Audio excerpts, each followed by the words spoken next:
तो ये शासन की बेईमानी होगी और हम शासन की इस कटु नीति का विरोध करते हैं और अपनी बात न्यायिक तरीके से चाहते हैं कि इसका निस्तारण किया जाए।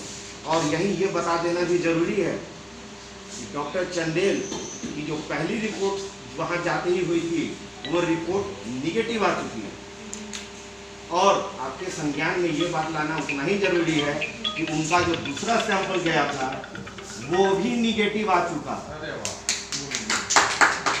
जब डॉक्टर सबके पास है तो आप फिर से दोहरा दे रहे हैं यही मांगिए कि जब सरकारी आदेशों के तहत नर्सिंग होम खोलने और क्लिनिक में इमरजेंसी सेवाएं देने का प्रावधान है तो ऐसी स्थिति में प्रशासन को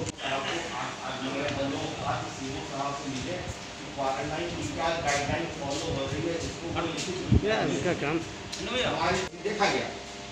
उनके खिलाफ जो FIR हुई और जितने तरह की धाराएं लगाई गई, उनका परिवार और डॉक्टर जिस तरह से पूरी परेशानी में रहा, सिर्फ एक प्राइवेट पैथोलॉजी की रिपोर्ट के आधार पर इतनी बड़ी कार्रवाई का IMA परिवार विरोध करती थी और आज भी करती है कि क्या इतनी जल्दी न हमारा आदमी कहीं भागा जा रहा था, वो क्वारंटाइन में था, अंडर कस्टडी था, न उसका परिवार कहीं भागा जा रहा था। और एक प्राइवेट पैथोलॉजी जिसके ऊपर पहले ही कई डेंट लगे थे, पहले ही कई जिलों में उसकी रिपोर्ट निगेटिव फॉल्स पॉजिटिव आई, फॉल्स पॉजिटिव आ चुकी है। उस रिपोर्ट को संज्ञान में लेते हुए इतनी कड़ी कार्रवाई करने की जल्दी क्या थी? केवल ये इस सवाल का जवाब प्लीज खोजिए। ये पड़ गई है कि कल हम लोगों की DM साहब से बात हुई थी, इसमें हम लोगों ने कहा है कि बाकी ज़िले में, बाकी प्रदेश में अगर किसी डॉक्टर के घर का कोई आदमी या किसी भी अच्छे घर का कोई भी आदमी कोरोना पॉजिटिव आता है और उसको घर में क्वारंटाइन की सुविधा हो सकती है, तो ये मांग करी गई है कि उसके घर के सदस्यों को घर पे ही होम क्वारंटाइन करने का सुविधा दिया जाए जो कि रायबरेली में नहीं दी जा रही है। इससे क्या होगा कि सरकार के बाकी रिसोर्स भी बचेंगे, जिसमें अगर किसी और की ज़रूरत होगी तो उसको यूज़ कर सके। और चाहे तो जैसे दिल्ली में घर के बाहर लिख दिया जाता है कि इस घर में कोरोना से संक्रमित परिवार के कांटेक्ट के लोग रहते हैं, कृपया यहाँ पे ना जाए। ये सुविधा की डिमांड करने हम लोग यहाँ पे आए हुए हैं। डॉक्टर चंदेल को लेकर अभी कुछ बात करने की रिपोर्ट निगेटिव आई, क्या है? डॉक्टर चंदेल साहब के ऊपर जो कार्रवाई करी गई है वो बेसिकली प्राइवेट लैब के आधार पर इतनी कड़ी कार्रवाई कर दी गई है कि सारे डॉक्टर लोग डर गए।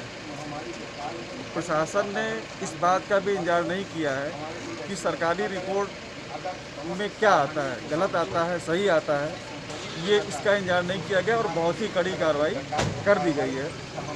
5 तारीख की रिपोर्ट डॉक्टर चंदेल की निगेटिव आ गई है और जो दूसरी रिपोर्ट है सुनने अभी पक्के तौर पे रिपोर्ट से वो ऑफिस में नहीं आई है, लेकिन वो आएगी तो और बताया जाएगा। अच्छा, आपकी FIR वाली बात अब तक मान्य नहीं हुई? नहीं, हम लोगों की नहीं, FIR तो उन पर दर्ज हो गई है और उसको वापस नहीं लिया गया है। तो आप कल कह रहे थे कि अभी आगे लड़ाई और जारी रहेगी, तो कैसे लड़ाई का अगला मूव क्या होगा? लेकिन लड़ाई में इस तरह से होगी कि जिससे जनता सफ़र ना करे।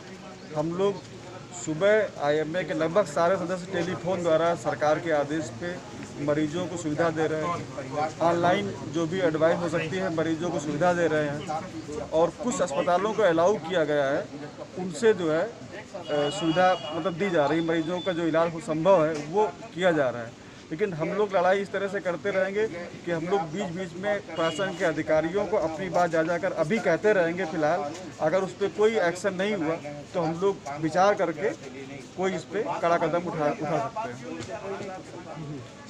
सर, पहले अपना नाम और परिचय बता दीजिए। मैं doctor Ajay Srivastava, president nursing home association और कोऑर्डिनेटर एक्शन कमेटी कोविड-19 IMA रायबरेली हूँ।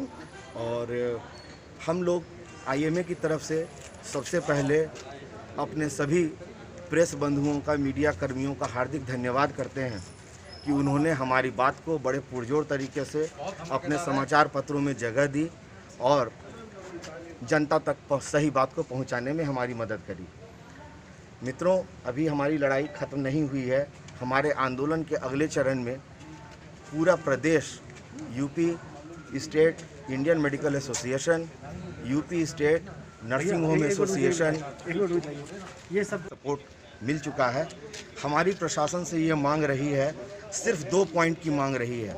आज जबकि पूरा देश कोरोना जैसी वैश्विक महामारी से लड़ रहा है और सभी चिकित्सक अपनी जान जोखिम में डाल करके ये जानते हुए कि कोरोना की बीमारी किसी भी मरीज से किसी भी डॉक्टर को हो सकती है, शासनादेशों के अनुपालन में अपनी इमरजेंसी सेवाएं दे रहे हैं। ऐसे में अगर कोई चिकित्सक संक्रमित हो जाता है तो उसके प्रति एक संवेदनशील रवैया होना चाहिए, न कि उसके खिलाफ प्रताड़ना की कार्रवाई होनी चाहिए। यहाँ यह ध्यान देना जरूरी है कि हमारे बीच के डॉक्टर धीरज सिंह चंदेल, उनके खिलाफ जो कार्रवाई हुई है वो महज पैथोलॉजी, एक प्राइवेट पैथोलॉजी की एक रिपोर्ट, जिसका कि पहले ही से हिस्ट्री जो है उसके रिपोर्ट के मामले में दागदार रही है, उसको आधार बना करके उसके पूरे नर्सिंग होम को सील किया गया।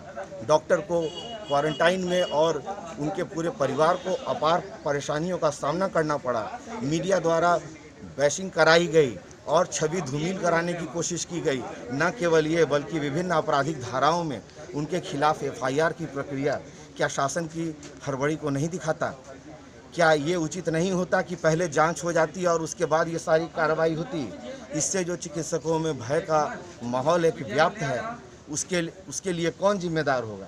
आप ये मान लें कि अगर डॉक्टर धीरज सिंह चंदेल, यही लाइन सबसे इम्पोर्टेंट है हमारे लिए, डॉक्टर धीरज सिंह चंदेल अगर किसी वजह से कोरोना पॉजिटिव नहीं थे और उनको उठा के कोरोना वार्ड में भर्ती कराया गया, तो अगर उनको फ्यूचर में कोरोना इस वजह से हो जाता है तो उसके लिए कौन जिम्मेदार होगा? ये बता दूं, ये इसलिए ज़रूरी है क्योंकि विश्वस्त सूत्रों से ये पता चल चुका है, हमारे पास रिपोर्ट आ चुकी है कि दोनों सरकारी रिपोर्टें उनकी निगेटिव आ चुकी हैं और इस निगेटिव रिपोर्ट के साथ हमारे परिवार के 52 चिकित्सकों को जो होम क्वारंटाइन रखना पड़ा और उनके पूरे परिवार को कैदियों की तरह जीवन व्यतीत करना पड़ रहा है, उसके लिए कौन जिम्मेदार होगा?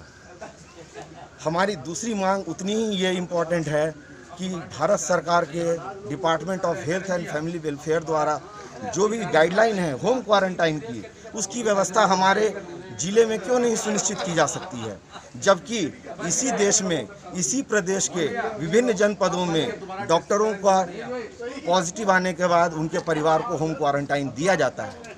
हमारे पास ऐसे कई उदाहरण हैं, मेरठ से लेकर के अलीगढ़, आगरा, फैजाबाद, जहां पर कि होम क्वारंटाइन की सुविधा दी जा रही है।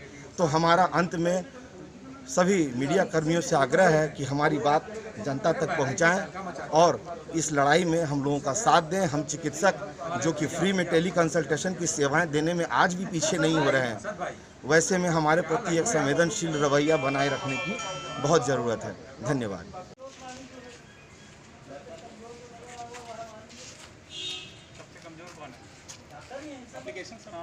हम लोग रोशनी में आ जाए, अंधेरा हो रहा हो तो रोशनी में आ जाए।